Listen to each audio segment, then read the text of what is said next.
Minu käes või kui täpsemalt olla, siis minu kaelas on Pentaxi uus peegelkaamera, kõige uuem sealjuures KS1. Kui Pentax KS1 kätte võtame, siis me näeme kohe esiteks tema välimust. Ta näeb välja nagu peegelkaamera, välja nägema peaks. Aga disain on tal siiski selline natukene modernsem.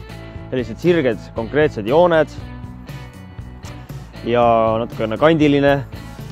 Ehk siis tema välimus on selline siiski pilku püüdev. Kui me nüüd kaamera sisse lülitame, siis me näeme veel lisaks joontele näeme ka tulukesi. Näiteks need samased tulukesed, mis siin ees põlema hakkavad, on tegelikult täiesti funktsionaalsed. Nimelt, kui me kasutame aegvõtet, paneme pildistama, siis ta loeb meile sekundid alla ja me näeme täpselt, millal see pilt tegelikult meil ära tehakse. Nii et see ei ole lihtsalt edevus, vaid funktsionaalsus. Päästiku peal on meil ka selline tuluke, roheline ilus. Ja ka see ei ole edevuse pärast, vaid funktsionaalsuse pärast. Sellepärast, et me näeme, et roheline tuluke on meil pildistamise režiim ja kui me lülitame ümber videorežiimi, siis on meil kohe punane tuluke. Ehk siis igal ajahetkel, ka hämaras me näeme, mis režiim meil parasjagu ees on, kas me filmime või pildistame.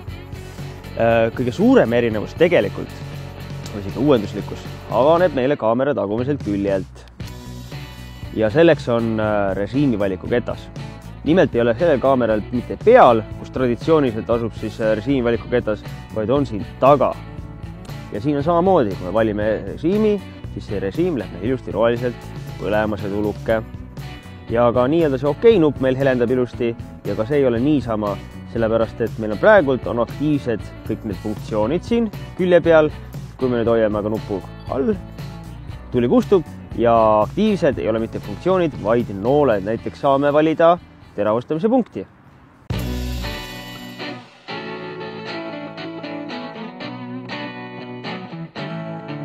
Pentax KS1 kindlasti üheks olulisemaks sisuliseks omaduseks on see, et tal on väga hea sensor.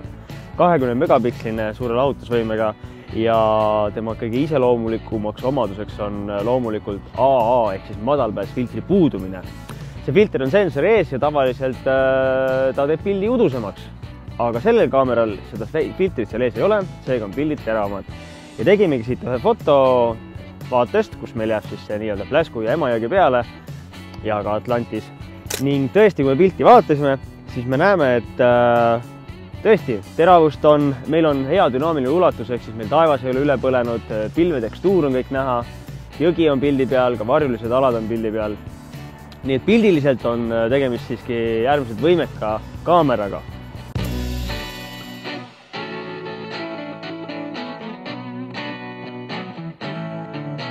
Kui tavaliselt on täiesti normaalne see, et me pildistame RAW formaati ja hiljem arvutis teeme need JPG-ks või siis töötleme neid, siis Pentax KS1 on tegelikult üks hästi hea omadus. Nimelt, kui me oleme kogemata unustanud näiteks JPG peale või me oleme teinud pildi JPG formaadis, ja me teame, et me tahame nüüd seda sama pilti hiljem töödelda arvutis, siis siin on võimalus teha viimasest JPG failist RAW fail. Tegin ühe JPG foto ja ma tahaks tegelikult kangesti pärast seda toimetada ja tegelikult siin ekraanil on spikker ka, näete siin üleval. Näitab, et kui ma vajutan särikombinatsiooni nupule siin üleval, siis on võimalik salvestada RAW info, vajutan OK, mõtleb ja salvestab. Ja nüüd ongi mul RAW fail. Et selline unikaalne võimalus on siis Pentax KS1 teha viimasest JPG failist RAW formaat ja minu teada ei ole mitte ühelgi teisel kaamera tootjal sellist võimalust olemas. Tegelikult on nii, et meil kisub siin juba praegu päris hämaraks õues. Aga kui ma siit pildi otsast läbi vaatan, siis selle kaamera klassi kohta on üllatavalt hele ja avar vaade.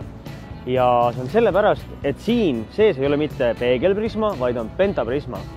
Oluline vahe on selles, et peegelprisma on peeglitest kokku pandud, pentaprisma on aga ühest klaasitükist tehtud ja see annab valgust palju paremini edasi, ehk siis hämaras ja halvades valgustingimustes paistab kaamera pildi otsijast pilt palju paremini meile kätte.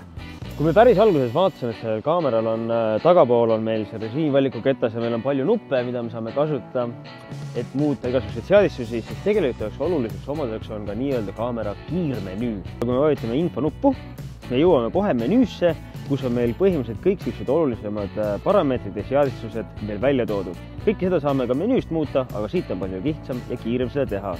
Me saame näiteks liikuda ühelt või teiselt seadelt ja seda kettaga muuta ja valida, mida me tahame.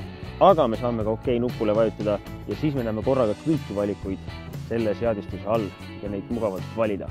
Selline kiire menüü teeb selle Pentax 2.1 kasutamise väga mugavaks ja võiks isegi öelda, et intuitiivseks.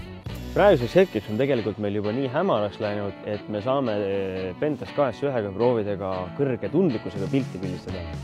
Ja selleks olen mina ISO keeranud 6400 peale, AVA 5,6 ja vaatame, mis pildi siis teeb see kaamera hämaras kõrge ISO-ga.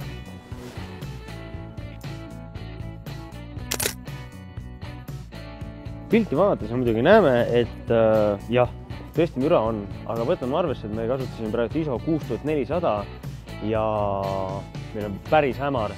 Nii et kui see kõik arvesse võtta, siis tegelikult on see pilt täiesti okei, see ISO 6400 juures.